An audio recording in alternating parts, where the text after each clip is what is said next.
Como é que Bom fazemos? dia. A gente está começando as nossas atividades de 2022. Muito feliz de encontrar todos vocês aqui nesse 48º Círculo.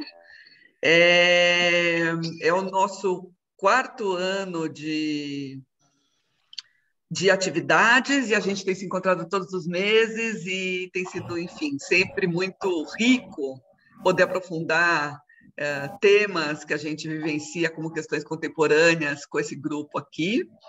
A gente decidiu seguir ainda em modo online por motivos evidentes do recrudescimento da pandemia. E a gente espera que a gente possa. A gente teve um encontro, né? Nosso último encontro de 2021 foi na Casa do Povo.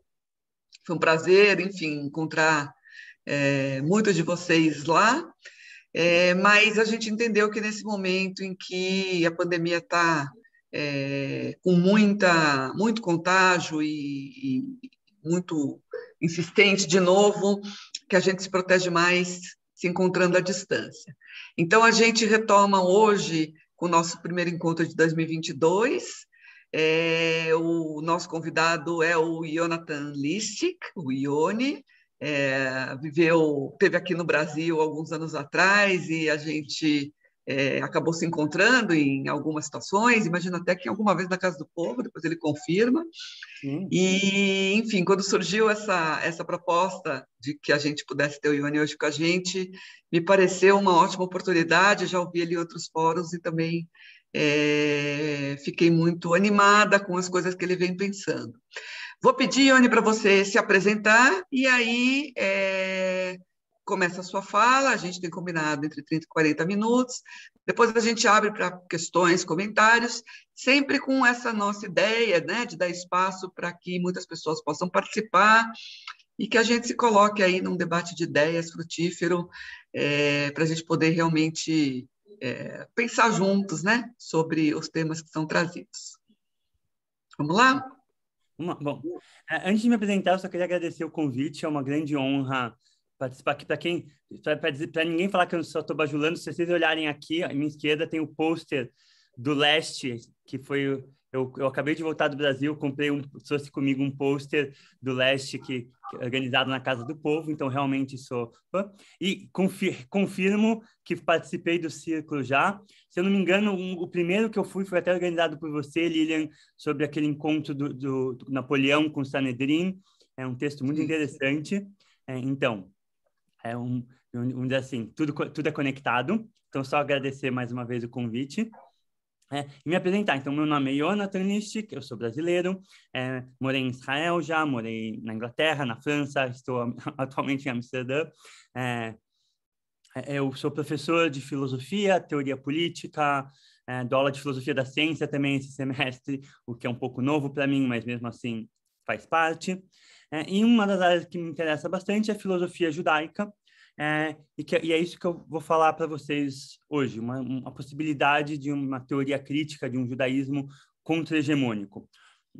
Para quem se interessar, isso aqui é baseado num diálogo que eu estou tendo com Santiago Slavotsky, que é um dos principais textos que eu coloquei na chamada, ou que eu vou citar depois, e uma publicação que eu vou publicar no jornal dele, The Colonial Horizons, sobre exatamente o que eu vou falar aqui em inglês, mas que possivelmente pode ser traduzido num futuro para português. Então, qualquer comentário é sempre bem-vindo, qualquer ponto cego que eu tenha no que eu esteja no meu argumento, é melhor vocês me falarem do que eu publicar e passar vergonha no futuro, né?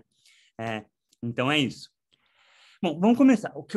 Vamos começar com algumas clarificações. Eu imagino que judaísmo seja por mais que não seja um termo que a gente consiga ter uma definição objetiva, é uma confusão que todo mundo aqui sabe, uma dúvida que, por mais que nenhum de nós, que a gente não consiga concordar com o tema, a gente consegue discordar de uma maneira que a gente fale a mesma língua, para não filosofar demais. Mas o que é teoria decolonial que a gente está, que eu estou convidando vocês a falar aqui? Basicamente, teoria colonial é um desenvolvimento do que a gente pode chamar de teorias pós-coloniais do meio do século XX, anos 60, anos 70, começando.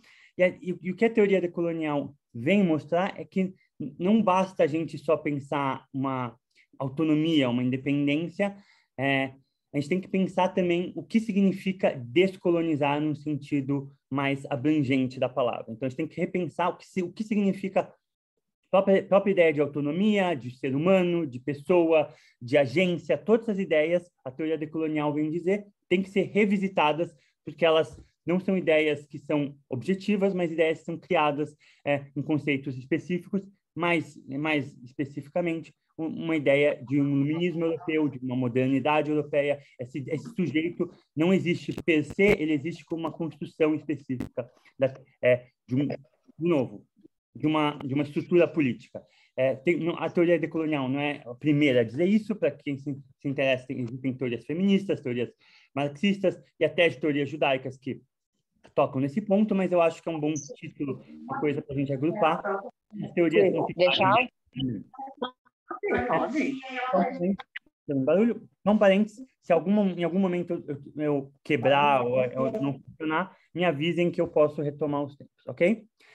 Um bom exemplo disso seria, por exemplo, como explicar que esses conceitos não são objetivos.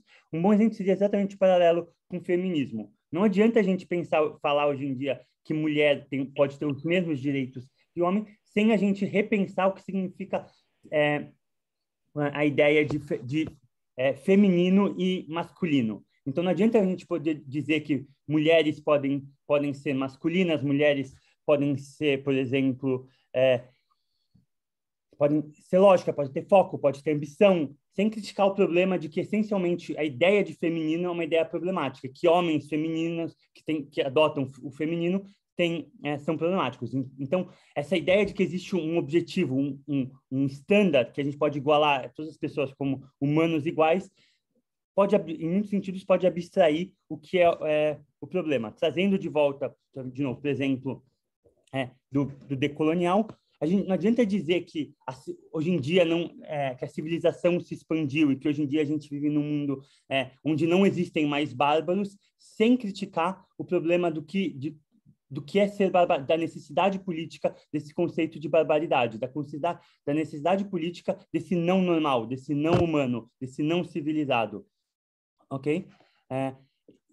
O que a gente pode dizer é que muitas vezes, justamente essa ilusão de que a gente se tornou uma humanidade total, ela paga justamente os problemas. Do mesmo jeito que, por exemplo, se eu volto para o problema do feminismo, a gente dizer que hoje em dia não existem mais barreiras para as mulheres podem tudo que um homem podem ser tão masculinas quanto homens são, pode ser visto como um peso, uma pressão a mais que a gente coloca nas mulheres, porque ao mesmo tempo que elas têm que trabalhar, elas têm que cuidar da família, ao mesmo tempo que elas têm que ter ambição, elas têm que ser femininas, essa dualidade que existe no feminismo pode existir também quando a gente pensa no processo civilizatório, num paralelo de globalização. Quando a gente diz que não existe mais, por exemplo, bárbaros e não civilizados, a gente vive em pé de igualdade. O que a gente está dizendo essencialmente é que lugares onde tem a marca do bárbaro, apesar de a gente não usar mais esse conceito de barbaridade, de não civilização, a gente assume que a civilização é o standard e que esses lugares devem priorizar ou almejar um desenvolvimento que não cabe a eles. É um desenvolvimento que é imposto por de novo, imagino que vocês vão perceber ao longo da conversa, mas que um desenvolvimento que surge de um capitalismo, de uma modernidade globalizadora, uma mão invisível, por isso que eu dei o spoiler alert, de que eu sou tenho certas tendências esquerdopatas, que pode ser, hoje em dia, é quase crime no Brasil, mas infelizmente eu fugi, ou felizmente eu fugi, mas que essa mão invisível da pseudo-tolerância é uma opressão muito maior do que ou semelhante, em certos sentidos, a quando a gente usava assim, o conceito de bárbaro, de não civilizado. Ok? Essa é, em termos gerais, o que a gente fala quando a gente fala da teoria decolonial. Ok? Bom, vamos falar do grande tema que eu propus hoje, essa ideia de judaico-cristã. E, para mim, essa vai ser a grande linha do meu argumento aqui hoje. A grande pergunta é se existe o judaico-cristã, obviamente existe. A pergunta é para que serve, como esse conceito foi construído e como a gente pode lidar com ele de uma maneira produtiva. E aí eu tenho dois grandes objetivos. O primeiro é mostrar que esse conceito não faz sentido nenhum numa lógica judaica, que o judaísmo deveria recusar essa ideia civilizatória. E dois, dizer que, para uma teoria crítica, para uma teoria de esquerda, essa ideia não vale de sentido nenhum. Eu vou dizer ainda, expandir um argumento de uma forma mais geral, eu vou dizer que qualquer ideia de civilização é em si problemática para ambos os campos, tanto para o campo judaico, campo esquerdista, e obviamente eu já avisei que eu tenho interesse de conciliar, fazer um judaísmo contra-hegemônico, um judaísmo de esquerda, então obviamente que está no meu interesse, mas que, óbvio, que existem argumentos diferentes do meu, é sempre bom lembrar, eu estou construindo um argumento, não dizendo que é o exclusivo para os dois campos, mas eu acho que eu consigo fazer um bom argumento, porque a minha opção é a melhor das opções, ou a mais interessante, ok? Portanto, o meu objetivo com a análise do conceito de judaico-cristã é justamente usar esse conceito como emblemático do que a gente pode chamar de civilização e criticar, por meio dessa ideia, a ideia de civilização e possivelmente a ideia de, talvez, do que seria uma teoria crítica progressista ou emancipatória ou triunfalista, no que eu vou chamar aqui, ok? Alguma dúvida até agora? Ótimo. Ok, então, vamos começar. Como surge a ideia de judaico-cristã? Obviamente, essas duas coisas existem, mas imagino que todos aqui saibam que quando a gente fala de judaico-cristã, a gente não está falando de duas ideias, dois conceitos, dois elementos que viveram em harmonia durante muito tempo. Ótimo, assim é melhor. Justamente, se a gente começa a falar, se eu pego um cara que analisou isso, chamado Arthur Allen Cohen, um americano já falecido, ele explica justamente isso. Como é que essa ideia surge? Como é que, durante séculos, a gente viveu uma civilização que, obviamente, era judaico-cristã e que surgiu. Basicamente, o que o Arthur Cohen fala é que essa ideia ela surgiu, como a gente pode imaginar, justamente não como uma harmonia, como uma parceria, mas como um apagamento de um pelo outro. Então, a civilização judaico-cristã não é a civilização dos judeus e cristãos, é a civilização onde os cristãos montam em cima dos judeus, como exatamente a explicação bíblica do judaísmo, você funda o cristianismo, que libera de novo, quando eu falo cristianismo, eu estou falando de um específico, obviamente que existem outras teorias cristãs, mas de forma, vamos dizer assim, rasa. E o Arthur Cohen explica para a gente que esse conceito ele aparece recentemente justamente para referenciar esse processo. E a gente sabe disso. A gente vê, por exemplo, a ideia de civilização surge com esse propósito. Se a gente pensa o tempo que a gente vive, não vamos falar de uma marca histórica, mas o que é o modernismo, o que é a época moderna é marcada justamente pela expulsão dos judeus da Península Ibérica. A imagem que eu coloquei é um dos meus quadros favoritos que eu pedi para ser colocado.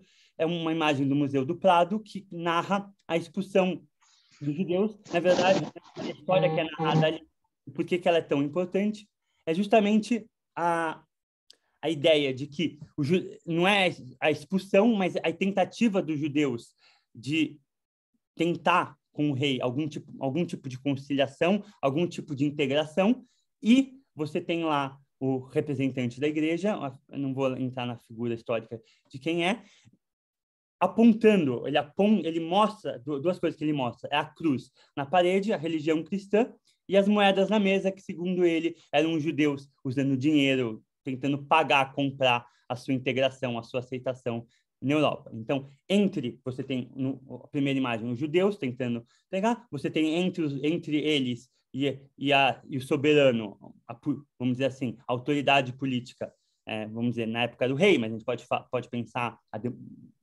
certa maneira, o Estado hoje em dia como essa figura, e entre eles você tem a figura do defensor da civilização, dos valores dos valores tradicionais vamos dizer, família tradicional espanhola, apontando para a cruz e apontando para o dinheiro, exatamente não deixando que o dinheiro corrompa os valores da civilização.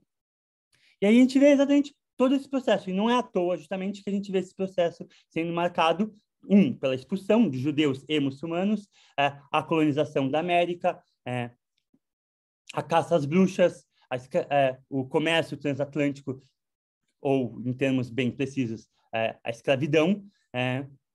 Todos esses processos que marcam a modernidade, eu vou querer dizer, nunca deixaram de marcar o processo civilizatório. A história moderna começa com a expulsão e que a gente pode pensar essa história exatamente como uma história que continuamente passa por essa violência e é marcada por isso. A gente não precisa dizer, de novo, não vou me alongar muito nesse tópico, mas se a gente pensar justamente o processo inteiro, a gente vê que o que começa com as leis de pureza de sangue na Espanha, pelo sangue cristão e tudo isso, acaba, não por consequência, nas leis de eugenia do governo nazista. Então, o que eu estou chamando a atenção aqui é justamente como esse discurso é problemático em si, como a ideia de civilização, ela não é, uma ideia que a gente pode manter de forma objetiva. E aí a pergunta que surge é justamente essa: como é que, se a gente olha o que acontece hoje em dia, a gente tem uma situação bastante estranha. Por quê? Porque, enquanto judeus, eu acho que eu não preciso dizer para vocês, os judeus, aparentemente, ou de forma que eu vou querer chamar a atenção aqui, aparecem como figura não mais do bárbaro, do não civilizado, daquele que é caçado nesse processo civilizatório, mas aparece como o grande elemento um dos motores, de certa maneira, desse processo civilizatório. E essa questão foi justamente o que me motivou a pensar como a gente chegou nesse assunto, e dois, como isso pode ser problemático. Em formas, como Santiago Slabotsky coloca, como que, mesmo a gente estando plenamente ciente de que a história que marca essa civilização que a gente hoje aparentemente defende é uma história hostil, como que não só, de novo, a gente hoje fala de uma adesão a esse campo hostil, a gente se refere a essa adesão, a essa integração como o único meio de prevenir hostilidade. Se eu falo emblematicamente, como que depois de uma longa história, anos e anos, séculos e séculos de perseguição judaica, dentro desse processo civilizatório, como é que hoje a gente consegue falar, ou pode falar, de uma adesão à civilização, a valores judaico-cristãos, como um jeito de prevenir o que a gente vai chamar de antissemitismo hoje em dia? Exatamente é dessa ilusão que eu quero falar. Então, vamos dar alguns exemplos de como ela funciona hoje em dia. Para mim, para começar, eu acho que um bom caso onde começar é começar com um caso europeu, mas acho que o Brasil e o governo Bolsonaro têm dado bons exemplos de como isso funciona na realidade. Então, no caso europeu, o que acontece basicamente, como que o discurso funciona hoje em dia, se fala de populações imigrantes, negras, muçulmanos, como o grande foco do problema do antissemitismo hoje em dia. Na França, por exemplo, um estudo do filósofo Ivan Segret, ele conta como uma história, por exemplo, de uma professora judia, mas que, segundo ela, não tinha sinal nenhum, encontrou em um dos cadernos dos alunos dela a frase judeu sujo. E o Ivan Segret desmonta todo esse processo, a ideia de judeu sujo. Número um, em francês e em português tem essa distinção, judeu e não judia, então era uma professora e não um professor. Ele analisa bastante isso. E ele mostra como, na verdade, esse aluno não tinha noção nenhuma do que ele estava fazendo. O aluno é chamado, a mãe é chamada, e a própria, de novo, o Ivan Segret não está inventando nada, a própria professora que cria essa acusação que inflamou a sociedade, segundo ela no relato, diz: e o aluno não sabiam me dizer o que era um judeu. Uma das coisas que eles pediram para eu explicar era o que era ser judeu. E se a gente analisa essa história por um ângulo do Boyarin, um teólogo, não sei se é sociólogo das ideias, eu acho que ele ficaria mais feliz do que teólogo, mas o Boyarin ele conta a história que o termo judeu ele não é um termo exclusivamente associado a judeus, mas é um termo que, nesse processo civilizatório, nesse processo que a gente chama, se tornou em si um termo carregado de pejorativo. De novo, não significa que não é um termo antissemita, e é exatamente isso que eu quero apontar, não significa que o aluno não foi antissemita. Não, o que eu estou dizendo aqui não é que a gente tem que olhar a sociologia e inventar uma desculpa. É antissemitismo, mas a pergunta principal aqui é de onde surge esse antissemitismo, qual é a raiz e como ele está sendo usado de forma problemática. Então, gente, o Boyarin explica para a gente, óbvio, é antissemitismo, mas vamos entender como que judeu se tornou esse termo pejorativo. Porque ele aparece em outro lugar. O Boyarin, por exemplo, fala que um certo papa foi acusado de ser judeu. O papa virou judeu, até ele.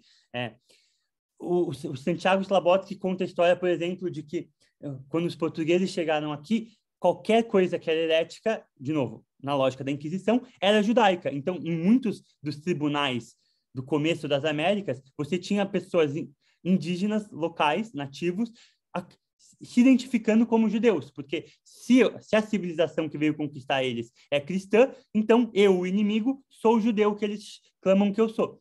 E tem relatos disso. Ironicamente, o Santiago ele tem uma nota de rodapé muito interessante, porque essa pesquisa, quem fez essa pesquisa, um grande foi o pai do Bibi Netanyahu, quando ele estava na Inglaterra. Ele é um grande pesquisador, para quem não sabe, o pai do Netanyahu era um historiador da Inquisição, e ele narra essas histórias de como indígenas.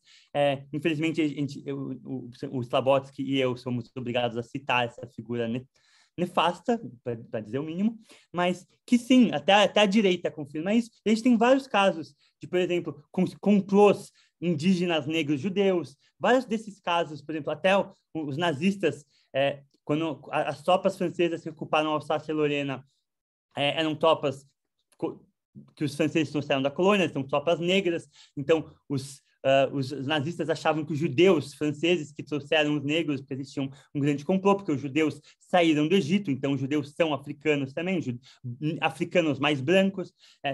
De novo, não é algo que aparece com frequência, mas está lá na raiz.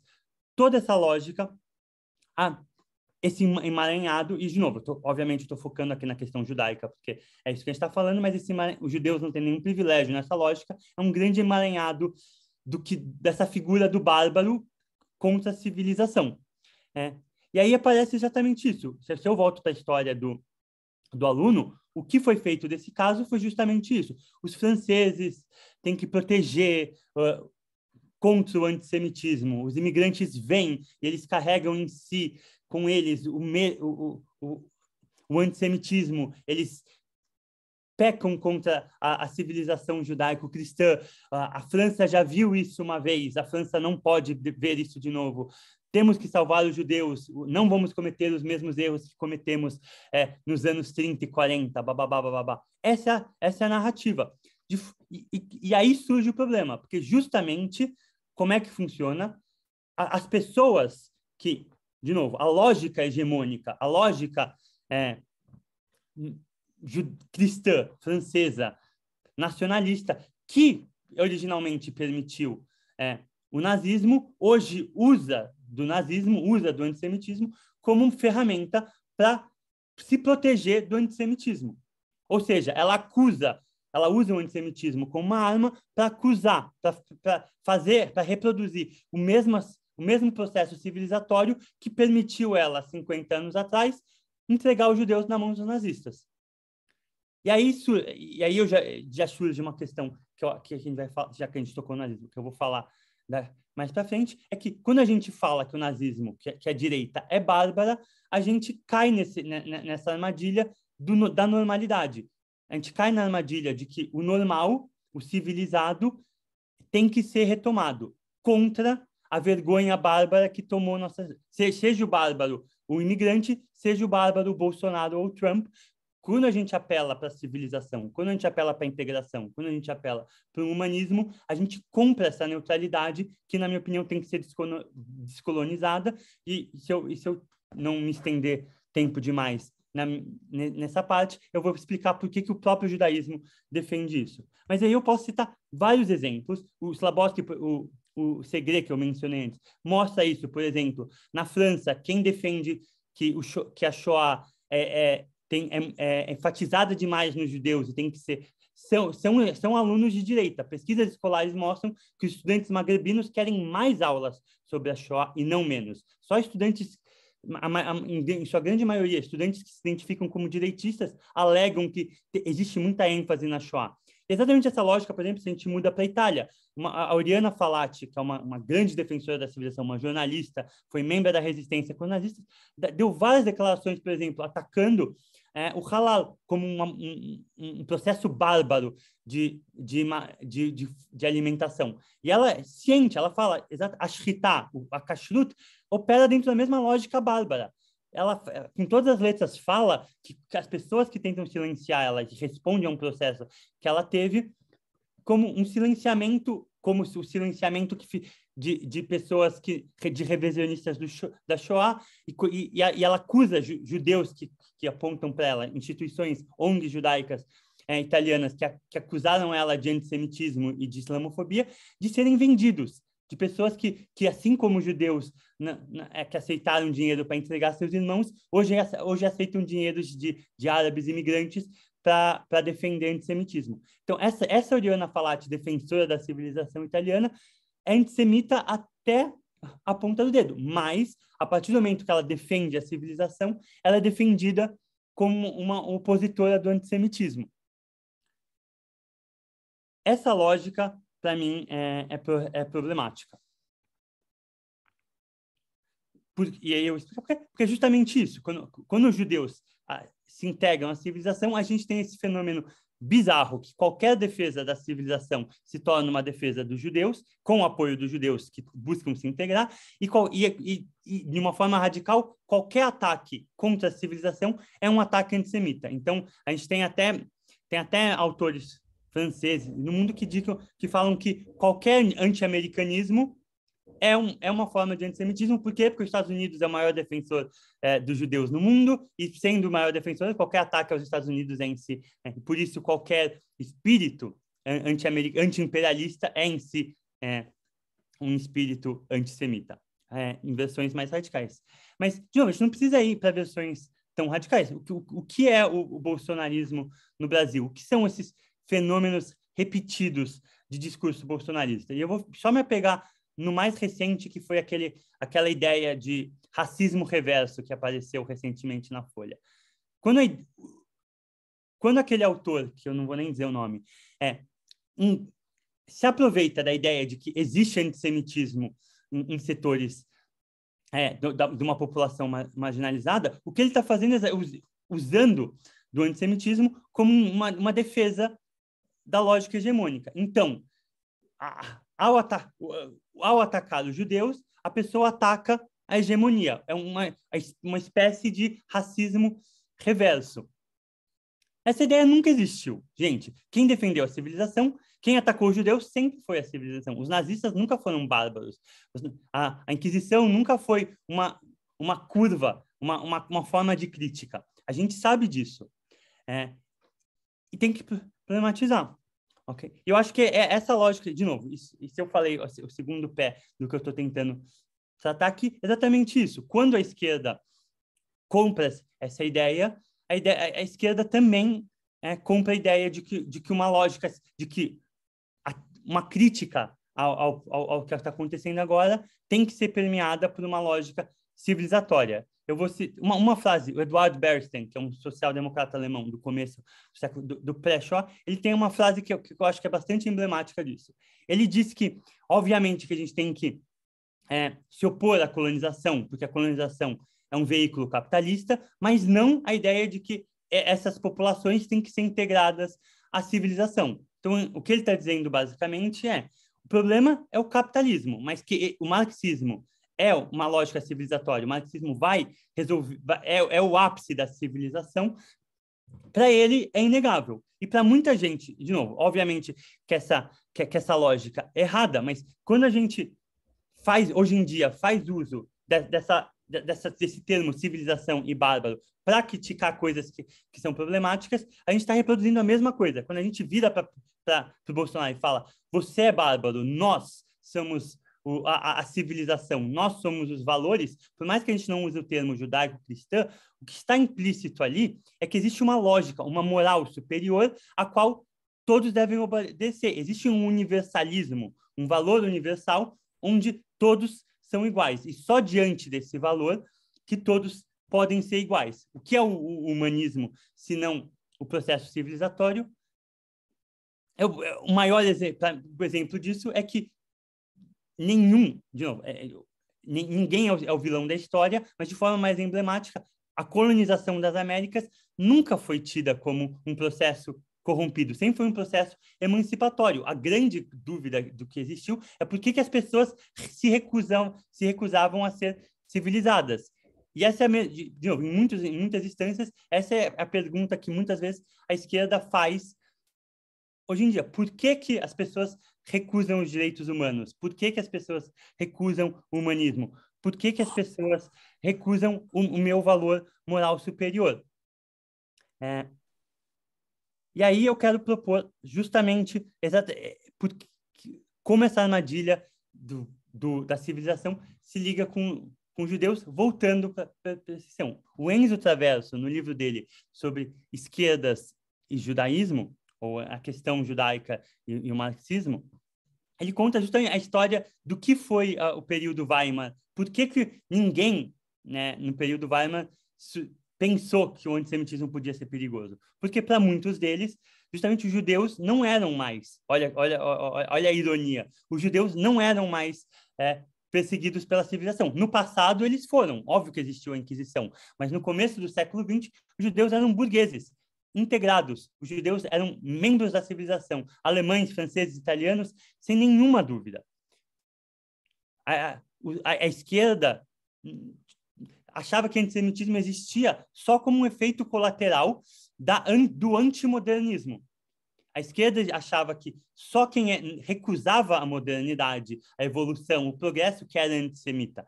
Por quê? Porque só quem recusava essa ideia podia ver uma diferença entre o judeu e o não-judeu. Só quem recusava a ideia de um humano, de um ser humano, de um direito humano, que podia ser antissemita.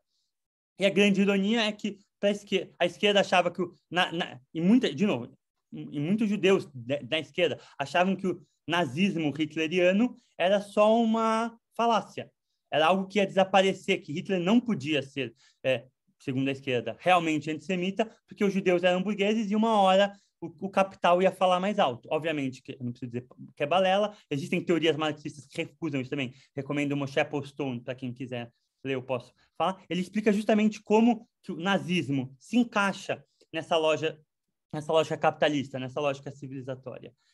E eu falo isso justamente para alertar para o erro de hoje em dia, erro dessa integração. De forma, só para terminar essa ideia, basicamente o que eu estou dizendo é que quando o Aimé Césaire fala para a gente que o nazismo é só o colonialismo trazido de volta, ele está falando exatamente a mesma coisa que do Adorno e Durkheim na dialética do esclarecimento, quando eles dizem que judeus têm que desaparecer da face da terra e negros têm que ser postos no seu lugar. O que ambos estão dizendo é que dentro dessa lógica civilizatória, dentro dessa lógica progressista, dentro dessa lógica moderna, o nazismo ele é extraordinário, mas não existe nada de extraordinário no nazismo. A gente consegue pensar o antissemitismo, o racismo, o bolsonarismo, tudo isso, como algo extraordinário, mas, ao mesmo tempo, que não contém nada de extraordinário, algo que continua na mesma lógica do que sempre foi e que exatamente a teoria decolonial vem quebrar, como eu falei antes, vem repensar essa ideia de ser humano, vem repensar essa ideia dos valores neutros, vem propor uma outra igualdade. E aí, como eu posso exemplificar isso?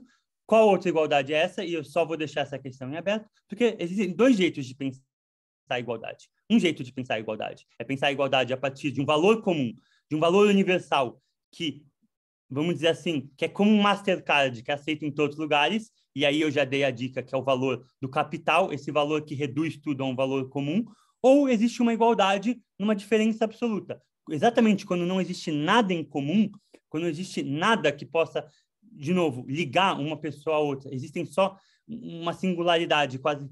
Existe uma igualdade total, uma igualdade, vamos dizer, sem princípio. Exatamente, sem meio de comparação. Vamos dizer assim, coisas incomensuráveis são iguais, de certa maneira, justamente porque a gente não consegue comensurar. E aí a gente consegue pensar, talvez, um mundo pós-capital. E aí eu já assumi de vez o meu marxismo aqui. É exatamente isso. E aí, por último, e acho que aí, quanto tempo eu tenho? Eu tenho mais 8 minutos na minha... 5? 5, tá. Então vai ter que ser um pouco mais curto. Eu quero explicar para vocês, de novo, eu estou explicando de fora, porque exteriormente os judeus não têm que aceitar esse discurso que vem de fora. Mas eu posso também mostrar para vocês por que internamente o judaísmo não aceita isso. Por que essa lógica não se aplica ao judaísmo? E muito antes de existir capitalismo e feudalismo, os judeus já não gostavam de civilização. A gente começa justamente com a palavra que eu estava falando sobre Sinova, Epicúrios. Para quem não sabe, Epicúrios é um termo que a gente usa no judaísmo para chamar quem é um pecador, para chamar um herege. Mas para quem reconhece, Epicúrios também é um filósofo grego. Por que as duas coisas são únicas? Exatamente porque o termo grego, ao judaísmo, é um termo pejorativo. Um pecador é um epicúros, porque no judaísmo, quem é helenista é um pecador. E não é à toa, de novo, vamos falar de Hanukkah, que acabou de passar, os judeus foram ocupados por uma civilização e recusaram ela. Uma das grandes coisas que a gente tem é essa recusa do civilizatório. Helenismo, até hoje, helenismo é uma palavra polêmica no judaísmo. E o Boyarin, que eu falei antes, mostra isso. Ele tenta explicar para a gente de onde surgiu judaísmo. Um dos livros dele. Tá? Ele explica para a gente que o termo judaísmo como religião é uma coisa moderna. No grego, judaísmos não é judaísmo. Judaísmos é exatamente um termo que os judeus inventam na época do templo para opor helenismos. Helenismos é uma pessoa que se comporta de forma helenista. Judaísmos é uma pessoa que recusa esse comportamento helenista. Não tem nada a ver com religião. E o que o Boyarin vem mostrar para a gente é justamente isso, que o termo religião não existe no judaísmo. O judaísmo não é uma religião. Por quê? Não porque judeus não tenham coisas religiosas, mas porque a distinção entre religião e política é uma distinção cristã. A César, o de César, a Cristo, o de Cristo. Ou a Deus, o de Deus. Essa separação não existe no judaísmo e nunca existiu. É uma separação moderna. O Boyarin, um dos exemplos que o Boyarin usa para citar isso, e é muito útil para mim, é exatamente da Megilat Esther, o exemplo de Mordecai. Mordecai não se curva para Aman, o vizir, o representante do rei, de maneira alguma.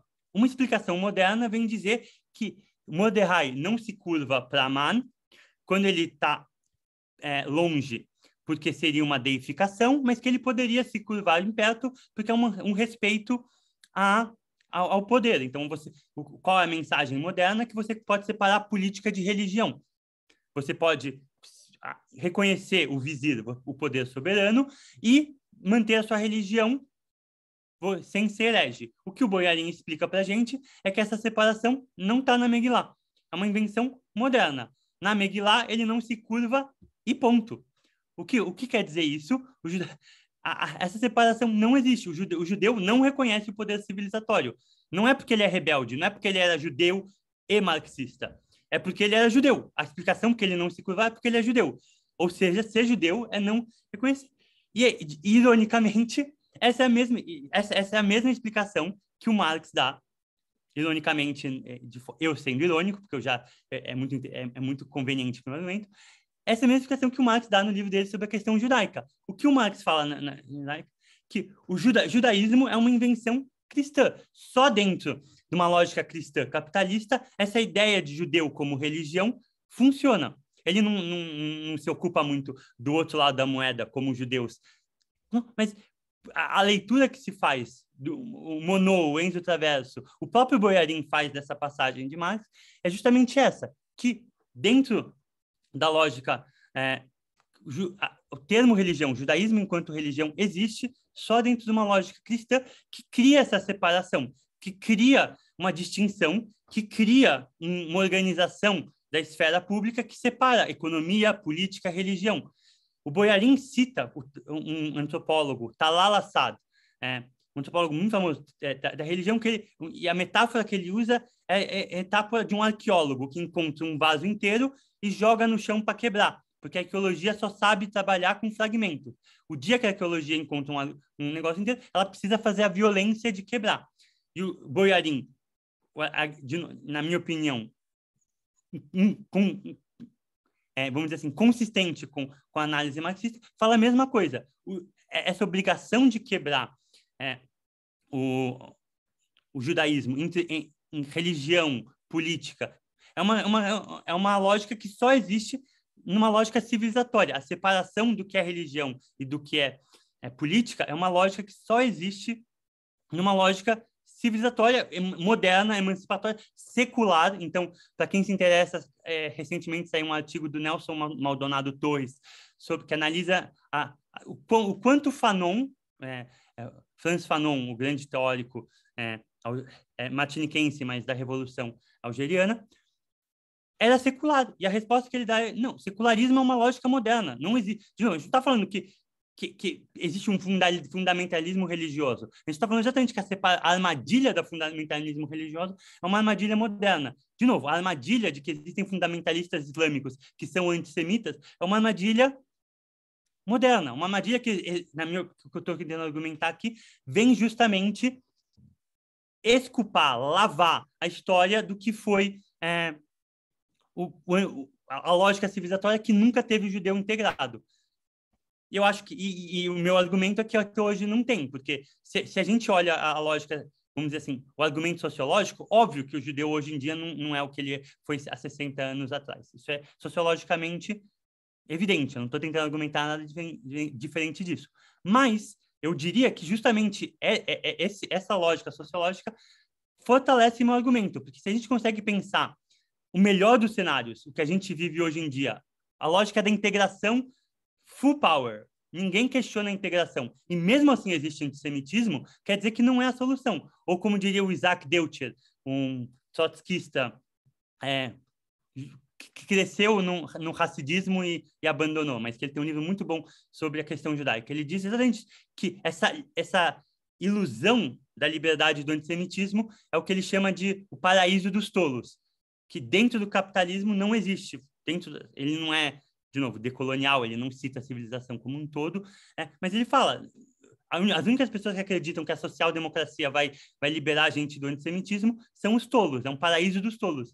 E ele morreu há muito tempo atrás, mas acho que a teoria dele foi provada certa. A gente vive um paraíso da integração e a gente não vive uma emancipação do antissemitismo. A gente vive na civilização judaico-cristã e a gente não vê nenhum aliviamento do antissemitismo, ou a gente não vê ele desaparecer como foi prometido.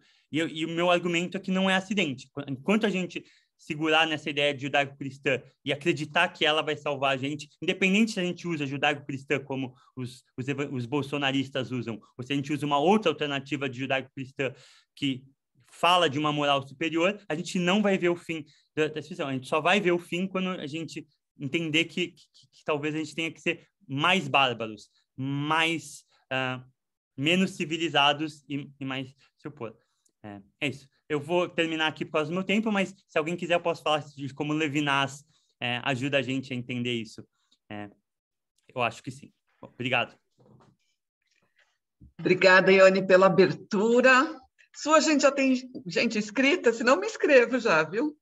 Já pode começar, e queria só dizer, gente, quem quiser, dá para levantar a mão aqui para falar ou escrever pelo chat, tá? Mas, Li, Começa e a gente abre aqui. Muito bem, muitas provocações aqui, né, Ione? E boas, eu acho. Queria te dizer que eu acho que faz muito sentido você lembrar do círculo que a gente teve sobre Napoleão e o Sanedrim, porque eu senti, até quando o Daniel me mostrou o texto do convite, né? Me ocorreu muito isso, que eu acho que às vezes a gente pula um pedaço, que é esse pedaço de que houve um momento considerado como iluminista, né, em que se pensou numa sociedade, vamos, para a gente não pegar a palavra, acho que a palavra civilização muito marcada nesse sentido, né, mas que civilizado seria, ou que a sociedade chegaria ao seu aperfeiçoamento no momento em que você a destituísse do seu caráter religioso e pensasse na discussão sobre cidadania e integração, mais além de quem é judeu, quem é cristão, quem é muçulmano, enfim, né? Essa ideia de que, e eu concordo com você, que nesse sentido da separação, né? Na esfera da política a gente convive, o universo da religião é o universo do privado, né? Como se isso fosse, digamos, uma chave para uma suspensão do que a gente consideraria as violências contra um diferente e portanto, a aceitação, né, dessa integração social mais ampla, tal. E que aí, tá bom, a gente já passou depois mais 100 anos e, né, 150 anos depois, a gente chegou no nazismo enfim, e na negação, digamos, na negação da igualdade. Acho que a gente, né, o fim do 18 ele é o momento do discurso da igualdade, o fim do 19 começa a semear de uma maneira muito, ou talvez ao longo do 19 também, né, as coisas não acontecem tão compartimentadas, mas o discurso da justificativa da desigualdade, e aí das teorias raciais, Gobineau, enfim, né, esse olhar. E aí eu concordo com você, que se coloca como civilizatório superior, né, de buscar tentar entender, afinal será mesmo que somos iguais, porque a gente conseguiu tantas coisas melhores, mais avançadas, superiores, que como a gente diria que a gente é igual, né? Então, o que eu queria te perguntar, e aí eu acho que talvez seja uma boa maneira de você até propor o que você está querendo pensar, por que caminho do judaísmo ou por que caminho das ideias inerentes à vivência judaica se comporia o pensamento decolonial, né? Como que a gente pode pensar não só do binômio judaico-cristão, mas no momento em que você elide uma origem étnico-religiosa, e aí, de verdade, o lugar do civilizatório do colonial está associado ao capital. Uhum. E aí eu acho que a gente chega numa coisa assim, porque aí capital não tem se ele é cristão, se ele é judaico, se ele é muçulmano, ele é capital. Então, né, quando você fala no imperialismo europeu que vai para a África, quando você fala de, sei lá, do capital internacional norte-americano em outros lugares, muitas vezes associados com judeus. E com o judaico. E, em algum momento, sim, com muita ação de judeus atuando nas empresas, nos empreendimentos ou nos interesses associados a esse capital. Então, claro que não caindo na falácia, na armadilha da gente dizer, está vendo, esses judeus integrados ao imperialismo, etc., mas também nessa armadilha de que na hora que você não está falando mais quem é cristão, quem é judeu, você está colocando todo mundo como o associado à civilização que veio nos oprimir, né? Então, eu queria te ouvir um pouco por aí. Antes, Ione, de você responder, eu vou dar uma juntada nas perguntas aqui, só por conta do tempo, tá? Vou chamar, então, agora em seguida a pergunta dali, o Daniel, e aí você responde os dois de uma vez e depois passamos para a próxima rodada, tá bom? Dani? Bom, super interessante, Ione. Enfim, como sempre, provocativo, instigante, o que você está trazendo. Valeu por essa apresentação inicial. A gente já teve a oportunidade de discutir vários desses pontos, né? Mas me ocorreu hoje uma coisa diferente, a partir dessa ideia de pensar a igualdade não a partir de um valor comum, universal, e que inclusive deve ser estendido aos outros, numa lógica civilizatória, mas isso que você menciona da igualdade na diferença absoluta, né? Igualdade total sem um princípio organizador dela, e etc. E me chamou a atenção agora porque esse é um pensamento que está apresentado aí por você numa lógica, sei lá, marxista, de esquerda, acho que você enfatizou muito esse ponto ao longo da apresentação, mas também é um pensamento que aparece numa certa extrema-direita. Eu estava lembrando agora dos tradicionalistas, né? E aí a gente pode pegar a ideia de alguns ideólogos desses líderes ou ex-líderes do mundo, sei lá, pensando o ideólogo do Putin, o Alexander Dugin, que fala muito disso, ou mesmo Steve Bannon, do Trump, até o Olavo de Carvalho, do Bolsonaro, eles defendem uma ideia que tem a ver com isso, no sentido de que eles entendem essa lógica, principalmente o Alexander Dugin, né, que tem um posicionamento, a ideia de criar uma grande Rússia frente aos Estados Unidos e tal, mas principalmente de segurar os Estados Unidos, e defendendo que esse imperialismo civilizatório americano, enfim, vai estender não só... vai estender alguns ideais e, com isso, vai submeter os demais países do mundo a si mesmos. E a alternativa que eles propõem é justamente isso, que cada país possa viver na sua diferença, que em última instância leva inclusive ao fortalecimento, recrudescimento dos nacionalismos locais, enfim, na Rússia, no leste, etc. e tal. E quem acho que faz uma ótima descrição desse processo é o Benjamin Teitelbaum, naquele livro Guerra pela Eternidade. Então, eu queria saber se você identifica de fato, se tem essa proximidade, e aí como é que a gente sai disso, porque ao mesmo tempo isso é muito perigoso, né? Pelo menos da forma como é apresentada por esses ideólogos atuais. Mas, enfim, é isso e obrigado pela fala. Bom, eu vou responder a Daline primeiro, eu vou tentar ser o mais sucinto que eu posso, eu sei que é difícil para mim. Mas a questão é, o que eu acho que talvez de forma exagerada, mas que eu acho que de forma... é que é óbvio que judeus fazem parte dessa lógica, mas o que eu estou querendo argumentar é que existe essa lógica, vamos dizer assim, essa lógica é construída por um espaço dos judeus. Então, o Gil Andujar, que é de novo, um teórico americano, ele tem um livro chamado... ele tem um texto chamado Nós Nunca Fomos Judeus, que é um texto que parte do livro dele sobre sangue. O livro chama Blood, ele narra exatamente essa história do sangue. E ele explica exatamente que, de novo, o sangue cristão, o sangue não sei o quê. E ele diz que para os judeus, o argumento dele é que os judeus, o sangue nunca foi importante.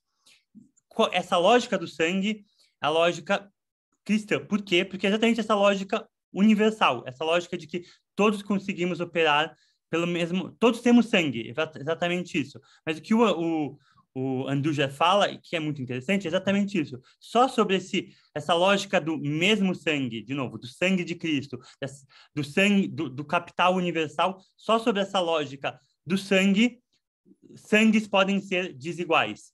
Um sangue pode ser melhor que o outro. A eugenia só existe sobre isso. E essa lógica do sangue, de novo, que ele associa ao cristianismo, e por isso que ele fala que os judeus nunca foram... nós nunca fomos judeus, porque se judeu é ser de sangue, então a gente nunca foi judeu, porque judeu nunca, ele explica, nunca foi importante a questão do sangue. Mas se a gente faz o paralelo, de novo, acho que para todo mundo aqui, o sangue a eugenia é uma coisa que, obviamente, não segura mais. Mas um dos tópicos que me interessa muito, não quando eu falo de judaísmo, mas quando eu falo de política em geral, é uma questão de inteligência. Que se liga com a questão do bárbaro e do e do civilizatório. Porque inteligência é uma coisa neutra. A gente pode pensar que ela tem um aspecto, de novo, genético, mas ela também é muito social, muito de criação, muito da habilidade de se autodesenvolver. E essa lógica meritocrática do merecer, por quê? Porque você conquistou, porque você fez isso. E por que eu estou falando disso? Porque, ao mesmo tempo que a gente tem essa, vamos dizer assim, essa universalidade de que a inteligência não está conectado com, de novo, com raça ou com genética, mas você se cria, você se torna, você estuda. Ao mesmo tempo, todo o interesse que se tem por inteligência é sempre um interesse de medir, de qualificar, de organizar. Não existe um interesse pela inteligência que não passe por essa hierarquização de quem pode, de quem não pode, de quem tem autoridade para falar e de quem não tem autoridade para falar. Toda essa lógica política que eu estou falando aqui, ela não é a mesma coisa, mas do mesmo jeito que eu falei do nazismo, por mais que ela seja uma novidade, ela não existe nada de novo nela. Existe sempre existiu essa lógica de organizar, de hierarquizar, e nessa lógica, óbvio que os judeus fazem parte, existe um interesse de qualificar, existe um espaço. Mas o erro que eu acho que a gente tem que chamar a atenção, é justamente eu acho que o erro que a gente faz hoje, é exatamente acreditar que essa integração, funciona, e dois, que ela é a solução. Então, a gente, dentro do marxismo, tem essa ideia de que o antissemitismo é o socialismo dos tolos. Então, para as pessoas que criticam, que apontam para os judeus nesse lugar, eu diria, gente, isso não é uma esquerda de verdade. A gente tem que olhar, por mais que judeus levem o movimento, levem essa lógica, acho que eu ainda assumo que os judeus não podem ser e não são membros não são membros integrais, não são o motor desse processo, mas mais interessante, que eu acho que é para esse fórum, é a ilusão o paraíso dos tolos que eu falei antes, de que a integração, qualquer participação nesse projeto poderia salvar a gente. Então, para muita gente, citando um exemplo, você se tornar vamos dizer assim, você se juntar ao processo civilizatório e ser o motor dele, se integrar dessa maneira, funciona e é o jeito de escapar. Então, o que a gente escuta, não sei se vocês, mas eu já escutei muitas vezes, é que a minha implicância em ser esquerdista é o que cria o antissemitismo, que eu apoio os muçulmanos que querem matar a gente, que é por minha culpa que ainda existe antissemitismo. Se fosse fácil assim, eu acho que se dependesse só de mim, a gente resolvia o problema, eu acho, porque eu tenho interesse em resolvê-lo. Então, acho que não depende só de mim. Mas, mesmo assim, mas pro outro lado também vale. Quando a gente pensa que a integração, tipo, qualquer projeto que seja, sei lá, moralista, funcionaria para eliminar o antissemitismo, eu diria que também existe uma suspeita aí. E é uma suspeita que reflete no que eu falei antes, no socialismo dos tolos. Quando a gente adota uma esquerda universalista, secular, tudo isso, a gente está adotando discursos que são em si problemáticos. Por quê? Porque operam na mesma lógica antes. Então, quando a gente, por exemplo, como aconteceu recentemente, aquela jornalista que veio falar, ou já vieram falar para mim, judeu é religião, você é uma pessoa como qualquer outra. Judaísmo é religião, para mim isso é um esquerdismo civilizatório. É o mesmo esquerdismo do Bernstein, que diz a gente tem que opor o capitalismo, mas não a ideia de que essas pessoas têm que ser civilizadas. Então, quando uma pessoa diz o problema é o capitalismo e vocês, judeus, têm que entender que vocês são só uma religião e que a gente respeita vocês, essa pessoa está operando, de novo, não de maneira equivalente a um bolsonarismo, mas em maneiras que são muito mais próximas e perigosas do que a gente gostaria de acreditar.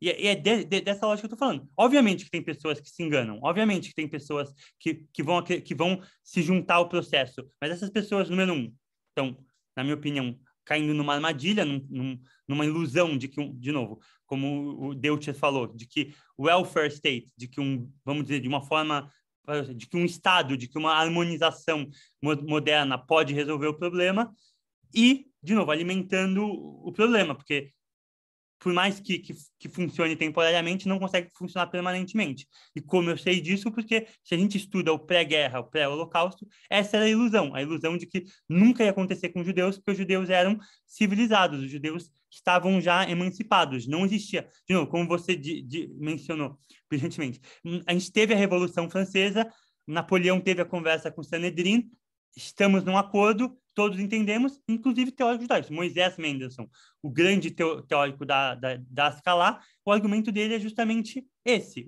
um argumento moderno, judeu em casa, cidadão fora. Existe no judaísmo algo universal. Ele até faz uma comparação muito problemática com religiões hinduístas e fala, por exemplo, que todas as religiões operam por uma lógica comum. Toda essa lógica é ilusória para mim, é problemática, a gente tem que se opor. Respondendo ao Daniel, não fui sucinto, peço desculpas, mas respondendo ao Daniel, dessa vez eu vou tentar de verdade. Eu acho que no final das contas, todo nacionalismo é uma forma de problemática. Eu vou dizer o paralelo que eu faço com você, exatamente o paralelo, de novo, trazendo para o judaísmo, que o Memmi fala. O Memmi fala, gente, qual é a opção decolonial?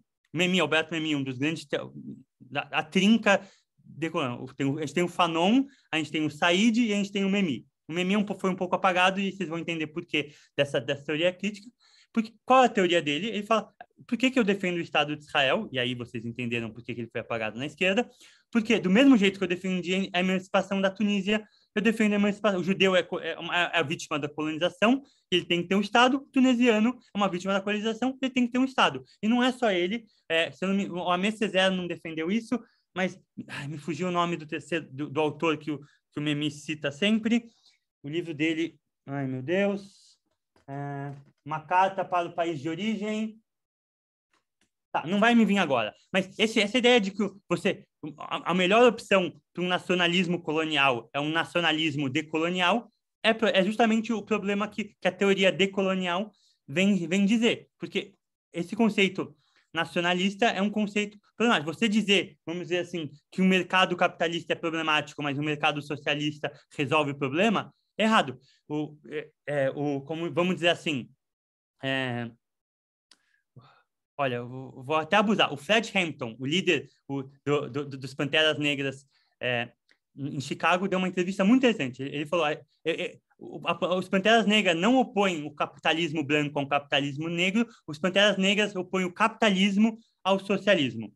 E para mim, isso é o exemplo. O judaísmo, a teoria decolonial não opõe um nacionalismo imperialista americano a um nacionalista russo, ou brasileiro, ou o que você quiser. Essa ideia de autonomia é em si problemática. Então, quando eu falo de uma igualdade particularista, eu acho que é uma ideia que a gente ainda tem que pensar. Mas o que a gente sim tem é esse critério negativo, do mesmo jeito que a gente tem uma teoria, uma ontologia negativa, uma teologia negativa que a gente pode falar aqui, do que não deve ser. E o que não deve ser é exatamente um espelho dessa autonomia, dessa ideia de autonomia, dessa ideia de emancipação, dessa ideia de liberdade que a gente vê. Então, o que eu entendo que o Olavo de Carvalho, o Dugin, ou o Bannon opõe é de certa maneira, e de maneira bem inteligente, porque todos eles leram Gramsci e leram essas teorias, e não é à toa que eles usam o conceito de marxismo cultural, porque só que eles brincam com ele e operam, essa ideia de que a gente pode simplesmente espelhar o que a gente critica e fazer funcionar para o nosso lado. A ideia não é espelhar, não é negar. Então, é achar uma terceira via. Então, a gente pode pensar, sei lá, de várias maneiras. A gente pode pensar o razoável e o não razoável, mas a gente pode pensar o racional e o irracional, mas a gente pode pensar que existe um terceiro, a negação, não possibilidade, como existe o vivo e o morto, e existe o zumbi, que não é vivo nem morto, de uma maneira lúdica de dizer isso. Existe uma maneira de negar a racionalidade colonial sem ser terrorista, porque o terrorista, de certa maneira, a implementação de um califado islâmico é tão soberano quanto a colonização americana. A Donatella de Cesare, ela tem no livro dela que saiu pela IAN sobre terrorismo, ela fala isso. A ilusão de uma esquerda que apoia o califado é uma ilusão besta, porque o califado é tão soberano quanto o americano. Eles só são a competição. Então, se você quer apoiar a competição, de novo, ironicamente, se você apoia a competição, você está participando de um mercado. A gente quer um não mercado.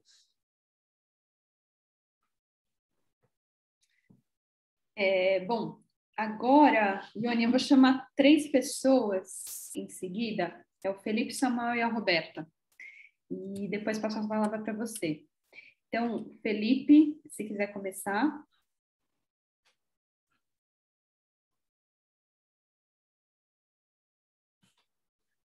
Como é que fala? Mute. Tá silenciado.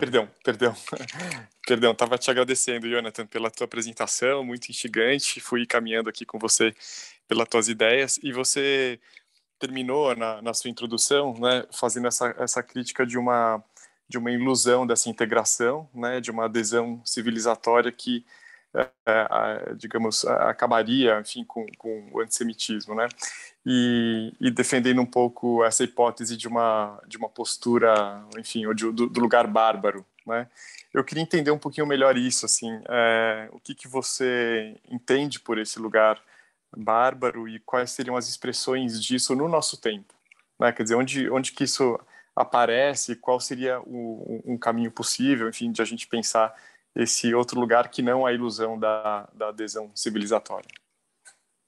Ok. Obrigada. Então, vou chamar agora, Ione, mais 2 pessoas. Então, Samuel. Muito interessante a sua apresentação, Jonathan. E eu por acaso, estou trabalhando com o período entre guerras, Primeira e Segunda Guerra Mundial, e tudo que você fala encaixa assim, perfeitamente com tudo que eu estou vendo, que eu leio no cenário, né? Para começar, antes da Primeira Guerra Mundial, que a Alemanha era o centro da civilização, e a Europa. E aí, o leste, o oriental, o não civilizado, começava no Império Russo. Então, do Império Russo para lá, era tudo índio, né? E aí, os judeus alemães, tal qual os não-judeus, compravam a mesma tecla. O Joseph Roth, na Alemanha, ele publica, em 27, eu acho que ele publica, um livro denunciando o preconceito dos judeus alemães em relação aos judeus poloneses, os atrasados judeus poloneses. Então, é a mesma questão, assim, eles não são civilizados, né? E o judeu, do ponto de vista alemão, ele era duplamente não civilizado. Primeiro, porque ele estava em terras dos não civilizados russos e poloneses, eslavos, né? Os eslavos já eram orientais, e o judeu era duplamente oriental, porque além de ele viver no meio dos eslavos, ele ainda estava ligado àquele lá Império Otomano, porque Jerusalém, essas coisas assim. Então, os judeus eram 2 vezes orientais. E aí, assim, no armistício, um detalhe, no armistício dos impérios centrais, com a União Soviética nascente, quando a nobreza não tinha acabado a guerra ainda, então a nobreza ainda estava no poder, toda a nobreza do Império Austro-Húngaro e da Alemanha, quando foi se sentar com os bolcheviques, eles ficaram de queixo caído, porque eram todos judeus. Todo o comitê de negociação que os soviéticos mandaram para discutir o armistício, a saída da Rússia da guerra, eram judeus.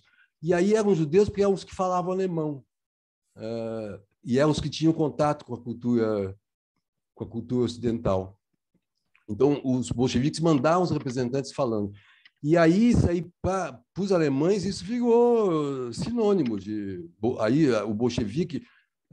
Eles não estavam acreditando, os nobres alemães não estavam acreditando que do lado soviético vinha judeu, né? E aí, bom, aí tem também nessa mesma tecla aí do não civilizado, certo?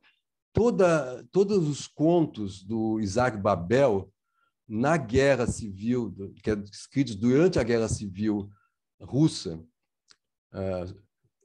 que seguiu a subida dos bolcheviques ao poder, todos eles colaboram com a mesma questão do orientalismo, né? Eu brinco aqui, só para acabar, eu brinco assim que os alemães resolveram, porque para o judeu polonês, o Shabat começa quando aparecem as primeiras 3 estrelas. Isso é muito não civilizado. A CIP começa pontualmente todo sábado, à sexta-feira à noite, 18h45. Isso acho que é um bom exemplo da civilização. É verdade. A ciência controla o mundo. Só para terminar, agora, então, Roberta, e aí Ione já responde a rodada. Estão me ouvindo? Eu tenho medo de fugir do tema e peço perdão se é uma coisa bem pontual.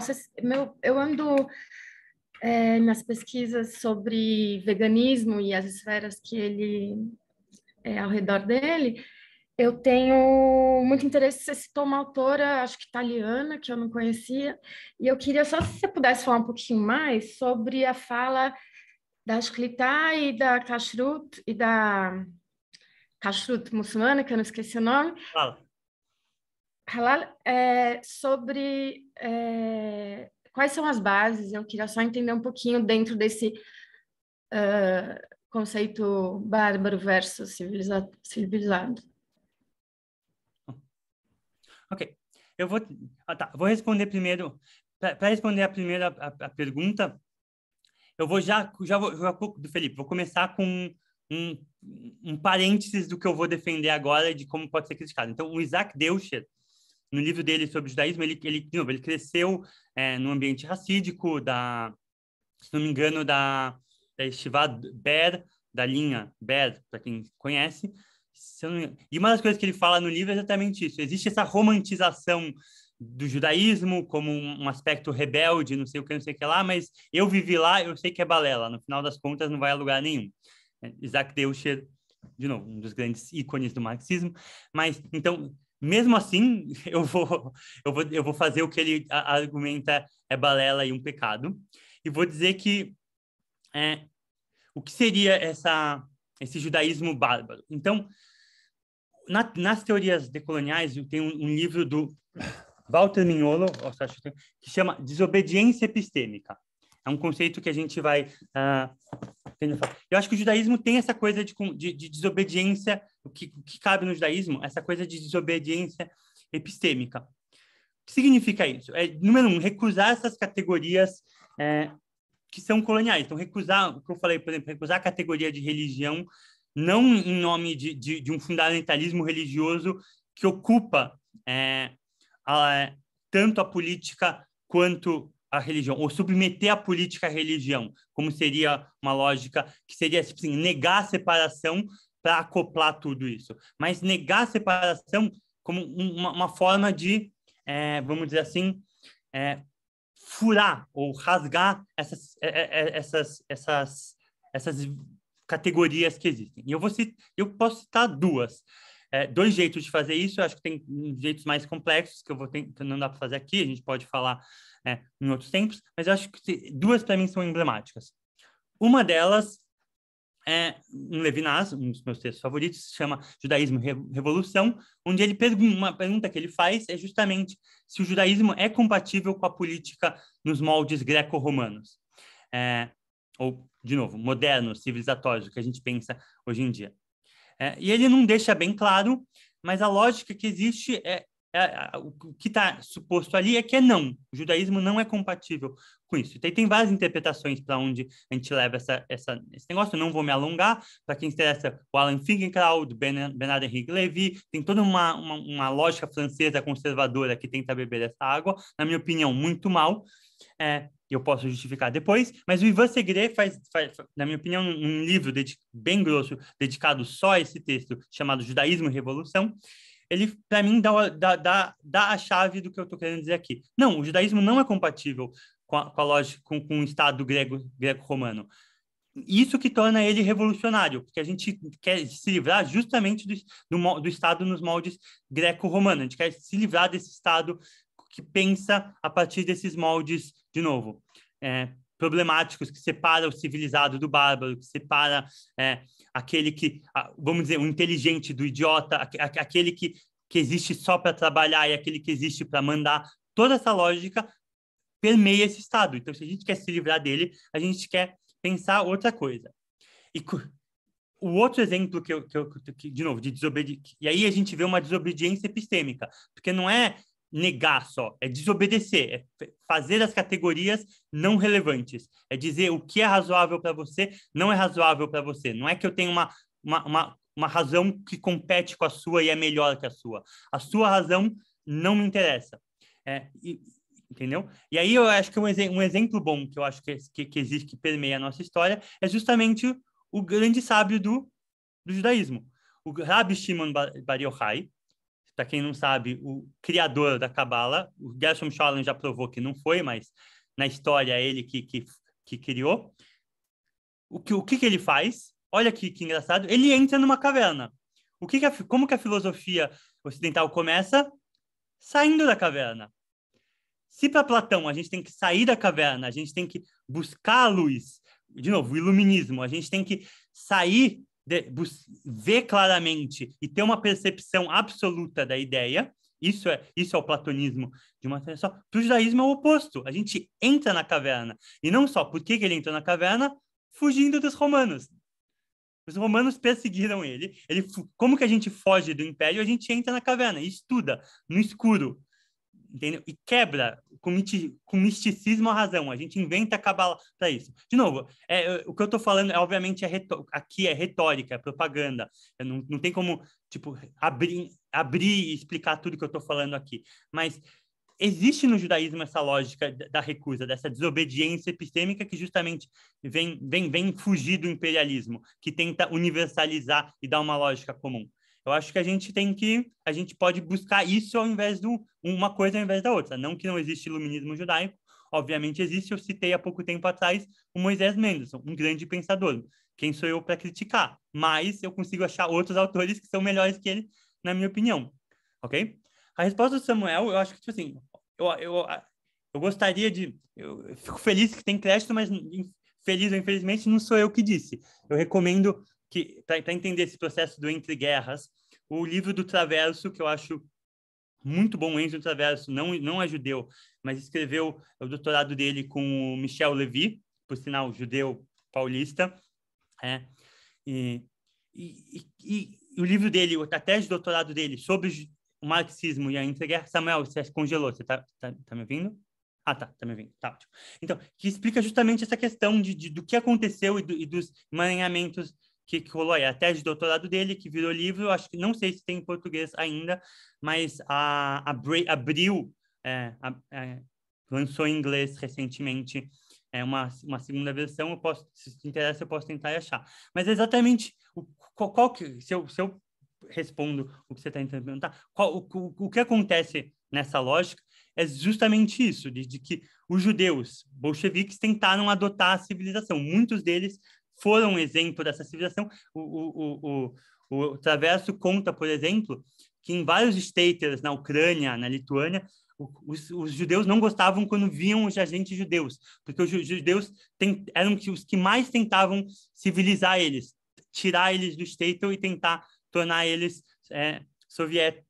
cidadãos como qualquer outro. Essa obrigação de você se tornar cidadão é uma obrigação que, de certa maneira, é problemática, porque é uma forma de dar agência, de dar poder, mas é uma armadilha também, porque a forma de se tornar cidadão é uma forma de responsabilizar. É só pensar, vamos dizer, na maioridade penal. A partir do momento que você se torna agente, você também se torna responsável. Eu não preciso explicar nesse fórum como o debate sobre maioridade penal é muito menos sobre agência, sobre capacidade de agir, e muito mais sobre como criar mecanismos de punir e de civilizar. Então, de certa maneira, é para esse alerta que eu estou tentando criar, a armadilha da integração, da civilização, de tornar cidadão. Então, quando a gente tenta controlar, a gente tem problema.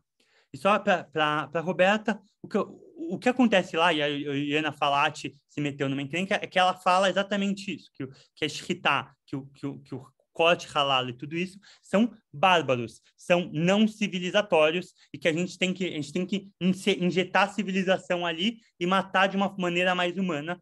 É exatamente essa lógica que eu acho que é o desafio do veganismo, por exemplo. Quando a gente que é o mesmo desafio que a gente vive, por exemplo, em uma lógica que surgiu bem recentemente com o Covid, que é o que a gente chama de ecofascismo, que é essa ideia, usar argumentos de ecologia, de veganismo, para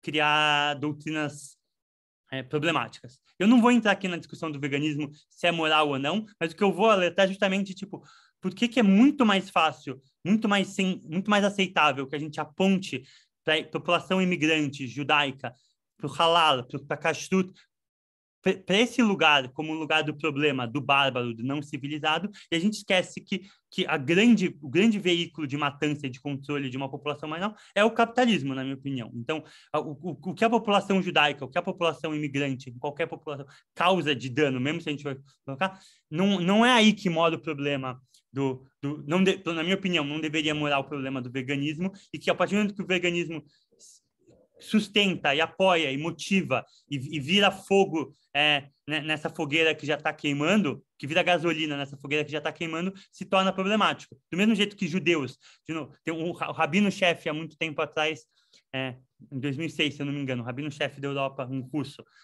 Pinchas Goldschmidt, falou uma coisa muito interessante, que falou que quando os partidos de direita vêm falar para os judeus, a gente vai te proteger dos muçulmanos, a gente vai salvar vocês dos muçulmanos, os judeus votam neles, é porque Deus não distribuiu inteligência para todo mundo. O que eu estou falando não é que não existe antissemitismo nessas populações marginalizadas, que não existe problema aí, mas quando isso se torna problema, quando o antissemitismo é usado como gasolina no fogo dessa civilização, a gente está cavando nosso próprio túmulo, então, em vez de estar combatendo, em vez de estar lutando por outro lado. Óbvio que existe, de novo, como o caso recente provou, óbvio que existe antissemitismo numa esquerda, mas não é da esquerda, de novo, não é daí que ele surge com risco e com poder, não é daí não é aí que os grandes movimentos que geraram problema para a gente historicamente foram feitos. Os grandes problemas, os grandes momentos de antissemitismo são momentos do cidadão comum, do cidadão respeitado, da civilização, do médico, do advogado, e não do faxineiro muçulmano. Entendeu? Óbvio que a gente tem que combater todo o antissemitismo, mas, de novo, a partir do momento que a gente chega nessa equivalência é problemático. Do mesmo jeito que, de novo, tudo é crime. Atravessar o sinal vermelho é crime, mas eu acho que qualquer pessoa sensata vai dizer que se a gente tivesse que evitar alguma quebra de lei, seria, por exemplo, estupro, matar, desvio de dinheiro e não atravessar o sinal vermelho. Por mais que a lei é quebrada nas duas partes, a gente tem que olhar, de novo, a lei não se aplica igual, o veganismo não deveria se aplicar igual, a nossa defesa, a nossa luta contra o antissemitismo deveria ter focos específicos. Esse é basicamente o argumento que eu estava tentando construir aqui. Desculpa, você consegue repetir o nome dela? Da pessoa, da louca italiana? Oriana Falati. Obrigada. Gente, estamos caminhando para a última rodada. Tem 2 pessoas que eu vou chamar e aí acho que a gente já pode encerrar. O Gabriel, se quiser começar. Vamos lá. Eu vou trazer uma pergunta que surgiu entre os coordenadores. Quer dizer, uma questão que eu coloquei quando ele mandou o texto. E aí colocou ali que o judaísmo, acho que está muito clara essa separação que você fez entre a barbárie e a civilização. Achei muito interessante, muito provocativa e faz totalmente sentido. Mas eu coloco uma questão. Será que se a experiência judaica que se desenvolveu a partir do final do século XIX e que existe até hoje na forma do sionismo não pode ser considerada uma experiência civilizatória, uma experiência hegemônica, uma experiência que está no oposto do decolonialismo? E eu continuo concordando contigo. O judaísmo é, por existência, não por essência, decolonial. Mas o judaísmo diaspórico, o judaísmo que eu faço parte. E eu aprendi isso lá em Israel. Assim, eu morei em Shnat e eu voltei depois de um ano muito mais judeu do que eu era antes e muito menos sionista do que eu era antes. E isso aconteceu por um momento de que eu falava, eu sou judeu brasileiro. E aí, eu nem falar da questão colonial com os palestinos, né? Mas essa vontade de colonizar o judeu da diáspora para dentro de Israel. Eu falava, por que você está no Brasil? Aqui é seu lugar. Então, como você enxerga essa visão hegemônica que é judaica e que é, de certo modo, colonial, com uma resposta e como nós na diáspora, claro que eu acho que eles têm que se resolver lá dentro essas questões para também nos aliviar aqui fora de Israel. Mas como nós conseguimos, judeus da diáspora, formular questões e respostas decoloniais para essa frente hegemônica dentro da nossa tradição. Frida, se quiser falar. Tá. Bom, primeiro eu acho que você traz assim ideias interessantíssimas, que são coisas que a gente tem que pensar e pensar e pensar e pensar. Mas tem o seguinte, eu sou psicóloga, então eu tenho alguns vieses, né? O primeiro é que eu acho que o antissemitismo ele existe independentemente do caráter político que está sendo vivido, de qual é o quadro social, político que se apresenta no momento. Eu acho que essas coisas elas são usadas para justificar que num momento é religião, no outro momento é porque usa barba, no outro momento é porque mata o boi, no outro momento é porque é capitalista. Mas não é sobre isso que eu queria falar. Para mim, a ideia mais interessante que você traz é a ideia da identidade, da separação. E como psicóloga, isso para mim é fundamental e é o início de tudo. Sem a identidade, sem a separação, nada pode acontecer. Só que a partir daí tem que haver uma conversa. Tem que haver uma troca, porque as pessoas não vivem separadas, isoladas. Elas se identificam para elas poderem se juntar e viver juntas. Como é que essa troca se daria? Se eu entro como cidadão, acontece uma coisa. Se eu entro como religião, acontece outra. Enfim, qual é a proposta? Só antes de responder as perguntas, eu vou falar uma coisa que acontece no site. O nome dela é Oriana Falati mesmo, como está escrito aqui.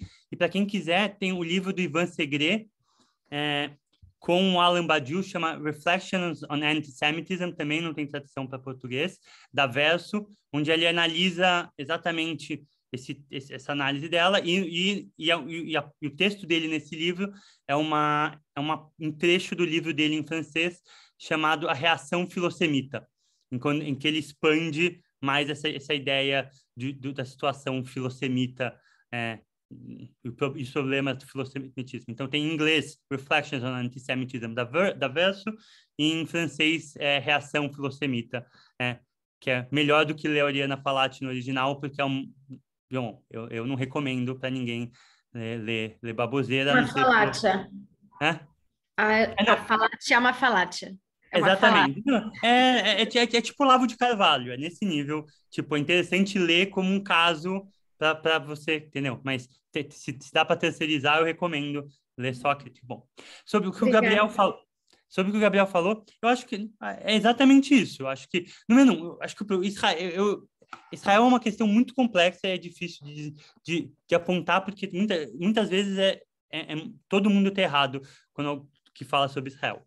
Essa situação. Eu acho que, tipo assim, o Alberto Memmi faz uma análise muito boa, que é exatamente isso, de que Israel surge. Por que ele apoiava o Estado de Israel? Porque Israel Estado, de novo, uma independência, uma autonomia judaica que foi criada, apesar dos problemas. De novo, vamos falar da ideia de Israel e não da história do que aconteceu. Ele reconhece vamos dizer, mesmo internamente, todo o orientalismo que foi a construção do Estado de Israel. Por sinal, eu sou de família marroquina e originalmente minha família é israelense, e um dos grandes motivos de a gente ter ido parado no Brasil é justamente porque Israel não foi muito bem, vamos dizer, muito receptivo com judeus orientais, para dizer o mínimo. Tem um livro da Ella Shohat, que ela fala que é o mesmo título do livro do Said, só que se o do Said é o sionismo do ponto de vista da vítima, o da Shoah é o sionismo do ponto das suas vítimas judias. Muito bom. Ela narra toda essa história do que foi. Mas vamos falar da ideia. O Said é o Eduardo Said, que você está mencionando? Eduardo Said. Tá. Bom, depois só para lembrar que a gente manda por e-mail todas as referências, tá? E a gente pega com você porque a gente manda para o grupo. Tá bom. Daí tem... Então, vamos falar da ideia do Estado de Israel. Vamos ver se a ideia é boa. E eu acho que exatamente... O Memmi fala que sim, eu acho que existia uma lógica durante muito tempo que defendeu. O Jean-Paul Sartre, que escreveu, vamos dizer, o prefácio do Wretched of the Earth, os Amaldiçoados da Terra, do Fanon, se eu não me engano, ou do Máscaras Brancas, Peles Negras, eu não lembro qual introdução, qual deles tem a introdução do Sartre, recusou o Nobel, aceitou o Prêmio Jerusalém de Literatura, até o final da vida foi um dos defensores do Estado de Israel. Existiu esse argumento, mas eu acho que hoje em dia é inegável que Israel opera na lógica hegemônica. Se não sempre operou, a gente pode falar que dos últimos 30, 40 anos, Israel é sim um veículo dessa lógica, e aí está o problema. E acho que aí tem uma questão de que tem que ser criticado e que não faz... E até justamente opera nessa lógica, se a gente volta no assunto do antissemitismo, na equivalência de que antisionismo é antissemitismo, e aí qualquer oposição ao sionismo é uma oposição a semitismo, e além disso, de novo, como eu falei, se Israel opera na lógica hegemônica, qualquer oposição aos Estados Unidos, qualquer oposição à globalização, qualquer oposição à civilização é uma forma de antissemitismo, porque a civilização é uma civilização judaico-cristã, e qualquer pessoa que se opõe à civilização é um antissemita. E aí a gente, de novo, como eu falei, esquece tudo isso, e Israel banca essa lógica, inclusive, por exemplo, apoiando regimes claramente antissemitas. Eu não vou nem falar do Brasil, a gente pode falar do Viktor Orbán, a gente pode falar do moço lá da Áustria, que é eleito pelo partido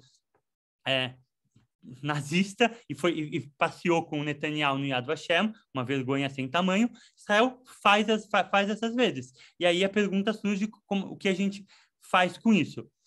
Aí, o que eu acho que a gente não pode fazer, e eu acho que é uma crítica que para mim, é dizer que Israel é bárbaro. Muitas vezes a crítica que é feita a Israel é que Israel se comporta de maneira bárbara. E eu acho que o problema é justamente o oposto que eu estou dizendo. Israel se comporta de maneira civilizada. Israel se comporta como a França se comporta, como a Inglaterra se comporta.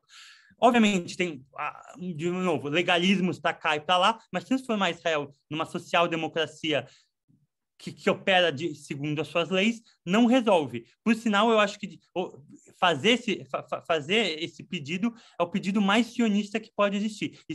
O que Israel mais quer é ser um Estado como qualquer outro, e operar como qualquer outro, e ter o direito de ser racista como qualquer outro país. Porque a França continua sendo se diz um Estado secular, mas é claramente racista. O Jacques Rancière, num texto dele sobre o populismo onde ele nunca está. Eu sou ruim com traduções imediatas, mas o Jacques Rancière, o teórico da democracia, nada a ver com... Ele fala um pouco de judaísmo, não vou dizer nada a ver, mas ele tem um argumento que ele fala, gente, eu nunca achei esse povo bárbaro. O único crime que eu encontro é o racismo do Estado, o racismo que não dá moradia direito, que não dá de serviço de saúde para os imigrantes. Todo essa barbaridade, essa massa de imigrantes que vêm aqui destruir tudo, eu não vi. Eu só vejo a destruição vindo de cima para baixo, do Estado para a população. E esse é o ponto que eu estou tentando traçar aqui. Então, a questão sionista é muito complexa demais para a gente abrir aqui, mas o que eu posso dizer de maneira talvez negativa, como eu já fiz antes, fugindo um pouco da questão, é o que não pode ser. O que não pode ser é um Estado como qualquer outro, e o que não pode ser exigência na crítica é que Israel se torne um Estado como qualquer outro, na minha opinião, pelo menos, porque eu acho que não resolve nada. E a última, só para não me alongar demais, a gente pode conversar depois se você quiser, Gabriel, mais sobre a questão, o que é a pergunta da Frida. Eu acho que o problema aqui é que a gente vem de caminhos diferentes. Eu não nego a fundamentação da importância da psicoanálise, da psicologia, mas eu acho que, de uma maneira de filosofia política, eu acho que não existe sujeito fora de uma política. Não é que a gente é indivíduos que entram em contato com pessoas. Acho que a nossa formação individual ela é permeada por lógicas políticas, por lógicas de lei, por lógicas entendeu?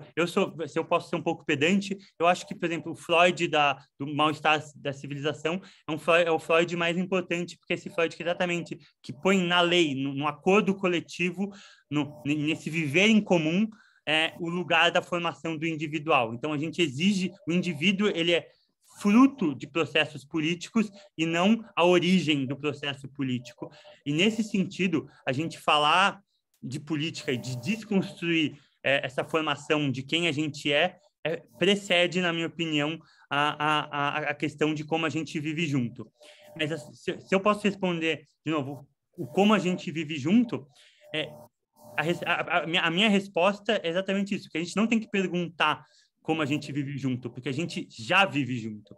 O fato metafísico é que a gente já vive junto, a gente cria leis, a gente cria política para coordenar essa vivência. Então, eu inverteria a sua questão, e aí o problema vira muito mais complexo. De novo, eu não consigo dar uma resposta fundamental aqui, mas eu acho que exatamente a virada decolonial, o que ela pede para a gente é justamente abrir mão desses conceitos como individualidade, como autonomia, porque esses conceitos, de novo, são permeados pela modernidade. É só, vamos dizer assim, de uma forma bem emblemática, só para sustentar, se a gente pensa, o grande pai da modernidade é justamente Descartes com eu penso, logo eu sou. Esse eu dele é uma coisa que ele descobre, que ele constrói, e não uma coisa que precede o pensamento dele. O eu é produto e não causa, em vários sentidos, no pensamento cartesiano, pelo menos. E aí a gente pode expandir isso para vários lugares. Isso. Muito bem, gente. Bom, acho que a gente já viu que essa conversa vai para mais de metro e que a gente gostaria aqui acho que tem outras inquietações e outras coisas que a gente conseguiria continuar. Como eu disse antes, a gente tem essa prática de mandar as referências por e-mail, então se alguém não se inscreveu e ainda não tem o seu e-mail na nossa lista, se quiser deixar aqui no chat, pode deixar, porque aí a gente inclui vocês no mailing. E eu queria, enfim, agradecer ao Yoni toda essa contribuição, toda essa leitura ampla, muito grandes referências que você está trazendo, e dizer que eu acho que essa é uma conversa que segue, né? A Frida trouxe o tema da identidade, a gente tem tentado também com esse tema da identidade nos atravessando, a gente tem uma discussão sobre identitarismo no Brasil que está forte, e acho que possivelmente a gente segue com essa conversa em outros momentos. Aceitamos, inclusive, contribuições, ou sugestões ou participações suas vão ser bem-vindas também. Então, enfim, se você quiser fechar, a gente está terminando. É só isso, agradecer o convite, obrigado a todos que participaram pelas perguntas, e bom, meu e-mail também está ali, se alguém quiser conversar, me procurar nas redes sociais, sei lá. Eu estou sempre aberto para conversa. Obrigada, gente. A gente, então, fica em contato. Logo mais, a gente está entrando em fevereiro, então, em algumas semanas, a gente noticia o próximo. Espero que fique todo mundo bem, resguardado, com saúde, e a gente volta a se encontrar, então, no próximo Circo. Obrigada, Ione. Obrigada a todo mundo. E até a próxima, gente. Até a próxima. Obrigada, Ione.